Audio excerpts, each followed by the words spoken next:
Memang siapa yang kamu pinjami, Bim?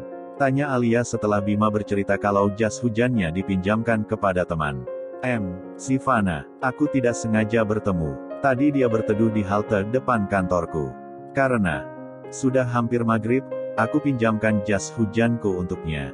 Oh begitu ya, tapi Sivana baik-baik saja kan? Iya, dia langsung pulang setelah aku pinjami jas hujan. Apa kalian pulang bersama? Alia berusaha untuk tetap tenang meski dia ingin tahu Bima dan Sivana pulang bersama atau tidak. Tidak, aku harus balik lagi ke kantor karena tidak bawa jas hujan. Dan akhirnya pinjam Pak Marno. Harusnya kamu pinjam, lalu antar Sivana pulang, Bim. Kalau ada apa-apa di jalan, apa kamu tidak merasa bersalah? Bima diam sesaat saat mendengar perkataan Alia. Kami bukan mahram, Al. Mana bisa aku antarkan dia pulang, tapi kan kalian tidak satu motor. Kalian tetap pakai motor masing-masing.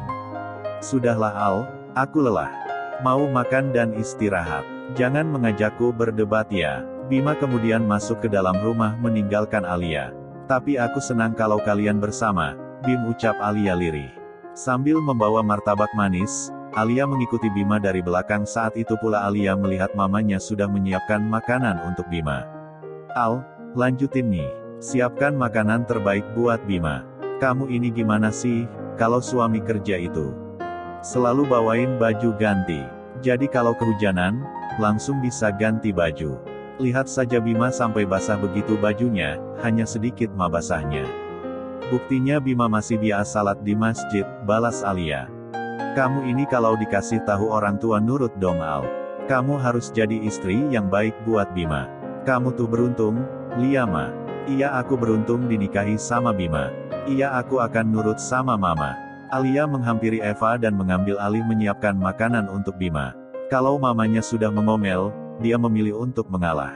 Karena Alia tahu dia adalah akar kesusahan keluarga mereka. Makan apa nih kita malam ini? Tanya Bima yang sudah segar dalam balutan kaos berwarna putih dan celana training. Ayo duduk Bim. Mama masak opor ayam nih buat kamu.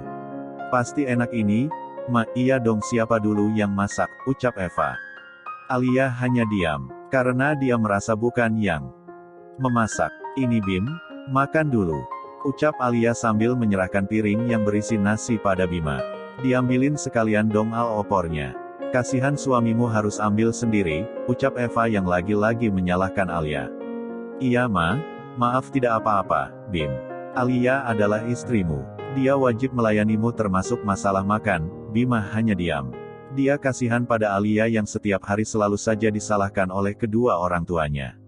Bima tahu Alia salah. Tapi apa dia harus dimarahi terus-menerus oleh orang tuanya? Bima melihat Alia hanya diain sambil menuangkan opor ayam ke dalam piring makan Bima. Sepertinya Alia sedang menahan air mata dan kesedihan. Bima merasa sangat bersalah pada Alia. Dia harus menjaga Alia seperti yang dilakukannya selama ini. Kalau sampai mereka berpisah, apa yang akan terjadi pada Alia nanti? Dia akan semakin menderita karena orang tuanya pasti akan semakin menyalahkan dia terus-menerus. Lalu bagaimana dengan Albi? Bima sadar apa yang dia rasakan pada Sivana tadi hanya mimpi yang selama ini ingin dia raih saja. Sedangkan Alia adalah kenyataan yang harus dia hadapi. Mungkin Alia memang takdirnya, karena Tuhan tahu Alia butuh seseorang untuk menjaganya. Alia dan Bima kini berada di kamar yang sama setelah makan malam bersama orang tua Alia. Alia sibuk melipat popok bayi di salah satu sisi tempat tidur mereka. Sedangkan Bima dari tadi melihat Alia yang diam saja. Bima tahu Alia kalau sedang sedih akan diam seperti itu. Al, kamu sedang sedih. Maafkan aku ya, apa karena pertemuanku dengan Sivana tadi yang membuatmu sedih tidak Bim? Aku tidak sedih kok, aku hanya capek saja karena tadi ada kuliah dan sampai di rumah masih mengurus Albi. Aku sama sekali tidak keberatan kalau kamu bertemu dengan Sivana.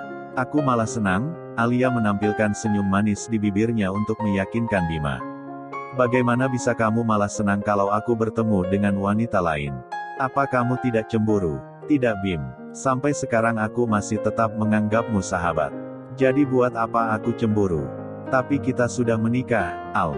Apa kamu tidak mau mencoba untuk mencintai aku? Seperti aku yang sedang belajar mencintaimu. Tidak Bim, aku tidak mau mengubah perasaan sayang sebagai sahabat dengan cinta pada pasangan. Aku tidak mau kehilangan sahabat sepertimu. Menjadi pasangan, suatu saat nanti bisa saja malah saling menyakiti. Dan aku tidak mau itu terjadi di antara kita. Biar saja seperti ini, Bim. Aku suka kok tapi itu salah, Al. Kita sudah resmi menikah. Ada hak dan kewajiban yang harus kita tunaikan. Oh ya, tadi bagaimana perasaanmu saat bertemu Sivana? Masih deg-degan tidak? Secara kan kalian sudah lama tidak bertemu. Pasti kalian malu-malu ya? Goda Alia. Meski hati Alia terasa perih saat mengatakannya. Cukup Al, aku tidak suka kamu membahas tentang Sivana lagi. Dia itu masa laluku. Mata Alia berkaca-kaca. Dia selalu takut setiap kali Bima marah. Sivana juga cinta sama kamu, Bim. Ayolah kalian harus bersama. Kamu tidak akan bahagia kalau bersamaku, ucap Alitia lirih sampai mulutmu berbusa sekalipun. Aku tidak akan menuruti kemauanmu, Al. Sudahlah, jangan bicarakan tentang hal itu lagi, aku sudah bertemu Sivana. Dan dia jujur kok kalau dia juga cinta sama kamu. Apa kamu tidak mau mengejar cintamu, Bim? Apalagi dia juga mencintai kamu dulu, mungkin aku akan memperjuangkan kalau aku tahu Sivana juga mencintaiku. Tapi, sekarang keadaannya berbeda, Al. Dulu aku lajang. Sekarang aku adalah pria beristri. Apa pantas aku mengejar cinta yang lain?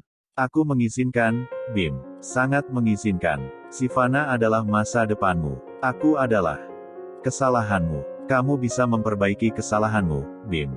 Anggap saja kamu sudah hilaf menikahiku. Terserah kamu, Al. Aku capek ngomong sama kamu, Al. Kamu itu kepala batu. Aku sudah bilang jangan paksa aku. Aku sudah cukup sulit dengan keadaan ini. Kamu jangan menambah bebanku dengan selalu saja memaksaku bersama Sivana. Kalau kamu menganggap menikahimu adalah suatu kesalahan, maka aku akan mohon ampun pada Allah.